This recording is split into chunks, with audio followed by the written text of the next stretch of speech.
Hello and welcome to बिटेनिंग। Bitcoin ने अपना फिर से अपना ऑल टाइम हाई बना लिया है। 94,600 से कुछ ऊपर था। So Bitcoin has once again made its all time high which is like phenomenal. मुझे लगता है 100 के की तरफ जर्नी जा रही है और काफ़ी अनरियल सा लग रहा है। बट जो भी लोग इस चैनल को काफ़ी समय से देख रहे हैं तो उनको समझ में आ रहा होगा कि क्यों एग्जैक्टली ये वैसे ही प्ले आउट हो रहा है। जब हमने वीडियो को कितने सालों से हम बना रहे हैं तो आपको एक पर्सपेक्टिव देते आए, तो अब वो अम, आपको थोड़ा लग रहा होगा कि नहीं यार, ये कितना जो बताया गया था उसी हिसाब से बिल्कुल एग्जैक्टली प्ले आउट हो रहा है। तो मैंने हमेशा कहा कि बिटकॉइन एक हॉडल करने की गेम है। इसको आप ट्रेड कर रहे हो अगर, तो मतलब you are basically exiting early, है ना? तो अगर आप डेकेड्स में सोचोगे ना बिटकॉइन को लेके थोड़ा सा, तो ज़्यादा ईज़ी होगा आपके लिए and it will be like fruitful to you. तो इसीलिए आप अपना ये जो माइंडसेट है ना, इसकी इसकी गेम है थोड़ी-सी कि कितना ट्रेड करना है, कौन-सा ट्रेड करना है। और बिटकॉइन को लेके आपको ट्रेड करना है, नहीं करना है, डेकेड्स में सोचना है, सालों में सोचना है, तो ये आपके लिए बहुत इंपॉर्टेंट है। और मैंने हमेशा चैनल पे आपको राइट इन्फॉर्मेशन देने की कोशिश की है। अभी भी एक चीज़ें क्यों हो रही हैं बिटकॉइन के लिए, तो मैं थोड़ी-सी चीज़ों को समझाने की कोशिश करता हूँ। पहले मैं let me just share the screen. 94,161 अभी एग्ज़ैक्टली 9 मिनट पहले इसने अपना ऑल टाइम हाई बनाया। 94,658 पे गया था, व्हिच इज़ लाइक फिनोमिनल। ठीक है? अगर मैं देखूँ ना, बाकी ऑल्ट कॉइन्स मूव इतना नहीं कर रहे हैं, बट अंडरस्टैंडेबल है, अभी थोड़ा-थोड़ा मूव। देखिए बिटकॉइन क्या करता है कि पहले ना अपना ऑल टाइम हाई बनाएगा, फिर थोड़ा ये साइडवेज हो जाएगा, राइट? अब ऑल टाइम हाई बनाने के बाद अभी ये यहाँ पे ये रुका नहीं है, अभी कोई नहीं जानता कि क्योंकि प्राइस डिस्कवरी मोड में है, तो अब पता नहीं ये कहाँ पे जाके अपना रुकेगा, थोड़ा साइडवेज होगा कुछ दिनों के लिए। जब वो साइडवेज होगा और जब ये सिग्नल आएगा कि बिटकॉइन साइडवेज हो गया, तो लोग बिटकॉइन से ऑब्वियसली प्रॉफिट जो बनाते हैं, फिर उसको वो ऑल्ट कॉइन्स में मूव करते हैं। और ऑल्ट कॉइन्स में भी पहले ब्लू चिप्स मूव करते हैं, लेकिन इस बार तो वो थ्योरी भी गलत हो गई क्योंकि मीम कॉइन्स डे 1 से पंप कर रहे हैं। तो मीम कॉइन्स को अगर हम 1 मिनट को साइड कर दें, बिकॉज़ वो टोटल फोमो की गेम है। बट ज़्यादातर हम देखते हैं कि जो पास्ट की हमने ट्रेड्स देखे, पास्ट में हमने देखा कि ब्लू चिप्स में आपके बड़े मार्केट कैप, फिर आपके जो लार्ज मार्केट कैप के बाद मिड कैप, फिर स्मॉल कैप और मीम कॉइन्स, एंड उसके बाद probably end of bull market हो जाती है। सो ये एक सिनेरियो प्ले आउट होता हुआ दिखता है हमेशा। लेकिन बिटकॉइन अभी कहाँ रुकेगा, क्या साइडवे पोज़ीशन लेगा, ये अभी किसी को नहीं मालूम। नोबडी कैन प्रेडिक्ट, क्योंकि अब बिटकॉइन प्राइस डिस्कवरी मोड में है, ठीक है? और ये हो क्यों रहा है? क्योंकि आप देखो ना, ओवरऑल अगर आप देखो, ये देखिए कंपनीज़ के लोगोस देख लीजिए जो बिटकॉइन को बाय कर रही हैं, ये पब्लिक लिस्टेड कंपनीज़ हैं। तो बिटकॉइन रिलेटेड कंपनीज़ भी बाय कर रही हैं, क्रिप्टो करेंसी रिलेटेड कंपनीज़ भी बाय कर रही हैं, टेक्नोलॉजी रिलेटेड कंपनीज़ भी बाय कर रही हैं, राइट? तो ये आपको यहाँ पे दिख रहा होगा, health care related, finance, real estate, auto, ये डिफरेंट डिफरेंट कैटेगरीज़ में कंपनीज़ हैं जो बिटकॉइन को बाय कर रही हैं और अपनी बैलेंस शीट पे डाल रही हैं, और ये ग्रो कर रही हैं ये हर वक़्त। यहाँ तक कि अगर आप भूटान की बात करो, भूटान की टोटल जो होल्डिंग है बिटकॉइन की, वो उसकी वैल्यू जानते हैं कितनी हो गई है? जितनी 39% ऑफ भूटान की जीडीपी के बराबर उसकी वैल्यू हो गई है। सो भूटान के अंदर ये सिनेरियो है। उसके बाद हम देखें तो बिटकॉइन का जो मार्केट कैप है ना, इस टाइम बिटकॉइन का मार्केट कैप जो दुनिया के 3 सबसे बड़े बैंक हैं, अगर उनको आप कंबाइन कर लो, तो वो भी पीछे रह जाएँगे। मतलब JP Morgan, bank of America और बैंक ऑफ चाइना। अगर आप इन तीनों को क्लब कर लो, तो भी बिटकॉइन का जो मार्केट कैप है, वो ज़्यादा बड़ा है। तो ये आप देख सकते हो कि बिटकॉइन कितना बड़ा नेटवर्क हो चुका है। अगर हम बात करें तो अब ये हो क्या रहा है कि बुलिश सिनेरियो हो गया, क्योंकि डोनाल्ड ट्रंप का अब सुनने में अजीब-अजीब चीज़ें सुनने में आ रही हैं। जैसे कि डोनाल्ड ट्रंप क्या कर रहा है कि जो क्रिप्टो लॉयर है, जो क्रिप्टो के लिए केस लड़ती थी, टेरेसा गूडी, उसको बता रहे हैं कि वो शायद गैरी गेंसलर को रिप्लेस कर देगी। अब सोचो, जो क्रिप्टो की तरफ से लॉयर रही है यूएस के अंदर, अगर वो एसईसी की चेयरमैन आई थी, तो उसकी अंडरस्टैंडिंग बहुत ज़्यादा होगी लॉ को लेके, डीफाई को लेके, रेगुलेशंस को लेके। सो वो उसको रिप्लेस कर सकती है। तो ये एक बड़ी बुलिश न्यूज़ है जो सुनने में आ रही है, ठीक है? उसके बाद आप देखते हो ना कि ईटीएफ्स को देखो, 4,25,000 बिटकॉइन ईटीएफ्स के पास हो गए हैं, स्पॉट बिटकॉइन ईटीएफ्स के पास। 5% ऑफ बिटकॉइन की सप्लाई आज की डेट में स्पॉट ईटीएफ्स के पास है, बिटकॉइन के स्पॉट ईटीएफ। आप ये देख सकते हो कि यहाँ पे 18 नवंबर को भी 254 मिलियन यूएस डॉलर एंटर किया और 19 नवंबर को भी 816 मिलियन यूएस डॉलर दिया। तो बिटकॉइन के अंदर बहुत मोटा पैसा जो है वो एंटर कर रहा है। डोनाल्ड ट्रम्प की जो फैमिली बिज़नेस है, राइट? तो फैमिली बिज़नेस जो है वो एक क्रिप्टो एक्सचेंज बाय करने की बात कर रही है, जो कि बैक्ड है। बैक्ड एक बहुत पुरानी इंस्टीट्यूशनल प्लेयर्स के लिए एक एक्सचेंज है, रेगुलेटेड एक्सचेंज है। तो न्यूयॉर्क स्टॉक एक्सचेंज भी इसमें इन्वेस्टेड है। सो आप सोचो कि अगर बैक्ड की जो क्रिप्टो एक्सचेंज को अगर डोनाल्ड ट्रम्प की फैमिली अगर बाय करने की सोच रही है, तो प्लान क्या चल रहा है? इट्स कंप्लीट, मतलब फिनोमिनल चीज़ें हो रही हैं, तो इसलिए थोड़ा फोमो ज़्यादा हो रहा है लोगों के बीच में।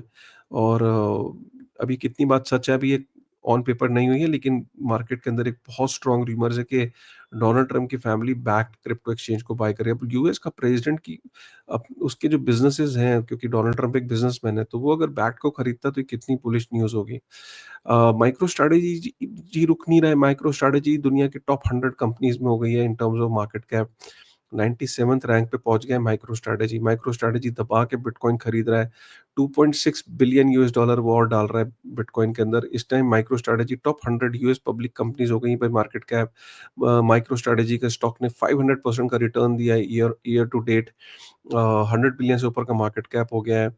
और MicroStrategy has really done well. MicroStrategy अब माइक्रोसॉफ्ट के बोर्ड को अगले महीने प्रेजेंटेशन देने वाला है कि कैसे बिटकॉइन को ट्रेजरी होल्डिंग्स में ऐड कर सकते हैं। तो just imagine, micro strategy, Michael Saylor अपने आप को अब कहता है कि माइक्रो स्ट्रैटेजी वो एक बिटकॉइन कंपनी हो गई है, और बिटकॉइन को वो बाय करती रहेगी फॉरएवर, और उसके ऊपर तरह तरह के वो प्रोडक्ट्स बनाती रहेगी, फाइनेंशियल प्रोडक्ट्स बनाएगी, और कंपनीज को और इंडिविजुअल्स को मोटिवेट करेगी कि वो माइक्रो स्ट्रेटजी का शेयर बाय करें, बिकॉज उसके बेस में इट्स बिटकॉइन। तो वो काफ़ी प्ले आउट अच्छा कर रहा है।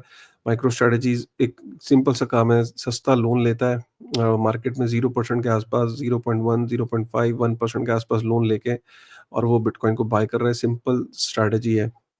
माइक्रो स्ट्रेटजी का ये शेयर देख रहे हो, ईयर टू डेट कैसे एक शेयर बिल्कुल फ्लैट था, और कैसे अगर आप देख सकते हो कि यहाँ पे माइक्रो स्ट्रेटजी का share is is doing so well. अगर हम मैक्स की बात करें, देखो ना, मतलब माइक्रो स्ट्रेटजी का शेयर 2001 से लेके 2020 तक एक डेड लाइन थी, डेड। और जैसे ही 2020 में उसने बिटकॉइन बाय किया, वहाँ से देखिए उसकी लाइफ। अब ये क्या, बड़ी-बड़ी कंपनीज़ ये इसको एज़ अ केस स्टडी देख रहे हैं, और वो ऑब्वियसली इससे बहुत ज़्यादा मोटिवेट हो गए। काफ़ी सारी कंपनियाँ माइक्रो स्ट्रैटेजी के इसको फॉलो करेगी। माइक्रो स्ट्रैटेजी का मैंने बताया कि और बिटकॉइन बाय करने का प्लान कर रहा है। एक सॉफ्टवेयर ऑथर जो कि जेसन लोरी है, जेसन लोरी ने अप्लाई किया है कि वो यूएस गवर्नमेंट को के जो स्ट्रैटेजिक रिजर्व बनाने की जो बात चल रही है बिटकॉइन के, तो उसमें वो हिस्सा ले सकते हैं। वो प्रूफ ऑफ वर्क मैकेनिज्म से, एक तो साइबर अटैक्स जो होते हैं, साइबर थ्रेट्स जो होते हैं, उनको भी कंट्रोल करेंगे। प्रूफ ऑफ वर्क से वो कैसे यूएस को और कि नेशनल डिफेंस को स्ट्रॉन्ग करेंगे, आईटी डिफेंस को स्ट्रॉन्ग करेंगे, और अगर बिटकॉइन का स्ट्रैटेजिक रिजर्व एसेट बनता है तो उसको सिक्योर करने के लिए he will work. So he has applied. Let's see if he comes on board. Senator Lumix का कहना है कि treasury should convert gold for bitcoin reserve, के जो हमारे के गोल्ड है यूएस के पास 8,000 टन के आसपास, इनका ये मानना है कि उसको बिटकॉइन में कन्वर्ट कर देना चाहिए। अब सोचिए, 8,000 टन गोल्ड पड़ा है यूएस के बाद, उसको बिटकॉइन में कन्वर्ट करने की बात कर चल रही है। सीनेटर जो सिंथिया लूमिस है, ये प्रपोज कर सकती हैं। तो सीनेटर का मतलब होता है कि जैसे हमारे एमपीज होते हैं, तो वहाँ पे भी सीनेटर्स होते हैं जो ये प्रपोजल्स टाइम टू टाइम देते रहते हैं। अमेरिका क्या कर रहा है, देखो उसकी ना आज की डेट में जो टोटल स्टॉक मार्केट है, फाइनेंशियल मार्केट, वो 55 ट्रिलियन यूएस डॉलर की है। बिटकॉइन अगर वहाँ पे कंपनीज बाय करने लग गई, और कंपनीज की मार्केट कैप इसी तरह से बढ़ने लग गई जैसे माइक्रो स्ट्रेटेजी की है, तो अमेरिका की कंपनीज की जो स्टॉक मार्केट की जो वैल्यू 81 ट्रिलियन यूएस डॉलर हो सकती है, which is be like phenomenal. अगर हम बात करें तो इंडियन कंपनीज जो बिटकॉइन को बिल्कुल इग्नोर कर रही है, लेकिन साल दर साल, मतलब हमारे देश को सोचना चाहिए। लेकिन क्या करें वो भी, क्योंकि रेगुलेटरी क्लैरिटी नहीं है, शायद वो बाय करना चाहते होंगे। बिटकॉइन ये जो है यूएस के अंदर कंपनीज़ देखिए, हर साल कितना इंक्रीज़ हो रहा है वहाँ पे, जो बिज़नेसेस जो हैं वो बाय कर रहे हैं बिटकॉइन। एक दिन हम भी करेंगे, मैं ये नहीं कह रहा हूँ, लेकिन हम इतने महँगे रेट पे करेंगे, क्यों ना इसको पहले कर लेते। So this is very important. Michael Saylor का ना ये लिंक डिस्क्रिप्शन में डाल दूँगा, आप इसको ज़रूर देखिएगा। इन्होंने 1 घंटे की प्रेज़ेंटेशन दी है बिटकॉइन की डिफरेंट कंपनीज़ को, इसको आप देखना मत भूलना है, ज़रूर देखना इसको। माइकल सेलर जो है वो कॉइनबेस के सीईओ को के साथ उनके कुछ अपॉइंटमेंट्स हैं सीक्रेट, वो वॉल स्ट्रीट जर्नल का कहना है, और हो सकता है कि ये ट्रेजरी में उनको अपॉइंट कर लें, और अगर ये यूएस ट्रेजरी डिपार्टमेंट में अगर कोई पोजीशन ले लेते हैं, तो जस्ट इमेजिन फिर क्या होगा। तो मतलब माइकल सेलर हो गया, सीईओ ऑफ आर्म्स, मुझे लगता है डोनाल्ड ट्रंप अपने चारों तरफ क्रिप्टो के लोगों से अपने आप को घेरना चाहते हैं, सराउंड करना चाहते हैं, तो इसलिए ये सारी बुलिश न्यूज़ हो रही है। बट देखिए फिर मैं कह रहा हूँ कि बहुत ज़्यादा फोमो नहीं करना है, लोन वोन नहीं ले लेना है, घर गृहस्थी, ज़मीन जायदाद ये मत बेच देना, ये बड़े लोगों का काम होता है। सीज़ी का, माइकल सेलर वगैरह ये बड़े लोग हैं, ये अपने आप को सिक्योर करके चलते हैं। आप लोग ऐसा गलत काम मत कर लेना। अपनी इनकम को बढ़ाओ, जो काम कर रहे हो उसको अच्छे से करते रहो। सेल्स करते हो, ज़्यादा सेल करो ताकि इंसेंटिव ज़्यादा कमाओ, मेहनत ज़्यादा करो। मेहनत से अपनी इनकम को बढ़ा के जो एक्स्ट्रा इनकम है उसको आप इसमें डेडिकेट करो। लोन और डेट के चक्कर में मत पड़ना। मीडिया में वैसे भी हाइप बहुत बनती है, एक दिन बेयर मार्केट भी आएगी। बिटकॉइन और क्रिप्टो में आज अगर आप एंटर करने की कोशिश कर रहे हो, डेकेड्स के अंदर के को सोच के करना। बाद में फिर आप कंप्लेन मत करना। लेट एंट्री करने के बाद फिर आप सोचोगे मैं 1 साल में मैं भी प्रॉफ़िट बना लूँगा, मीम कॉइन्स में घुस जाऊँगा। मीम कॉइन्स की कहानी बहुत गंदी है।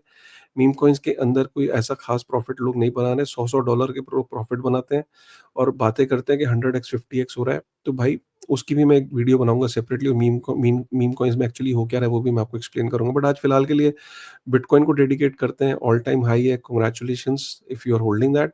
एंड मुझे खुशी इस बात की कि हम जो इस वीडियो पे, हम चैनल पे जो बात करते हैं, अल्टीमेटली आपको जो सही एजुकेशन लाने की कोशिश करते हैं, वही आज वैसे ही प्ले आउट हो रही है। अगर वीडियो पसंद आया, कंटेंट पसंद आया तो प्लीज़ लाइक करेगा। ज़्यादातर मैं देख रहा हूँ कि लोग आते हैं चैनल पे, सब्सक्राइब नहीं कर रहे, बट वो रेगुलर आ रहे हैं। तो प्लीज़, मेरा चैनल एनालिटिक्स ये बताते हैं कि लोग सब्सक्राइब नहीं कर रहे चैनल। आपसे रिक्वेस्ट है, बुल मार्केट है, सेलिब्रेशन का टाइम है, एक बारी सब्सक्राइब बटन ज़रूर प्रेस कर देना। With this thought, thank you very much guys, take care.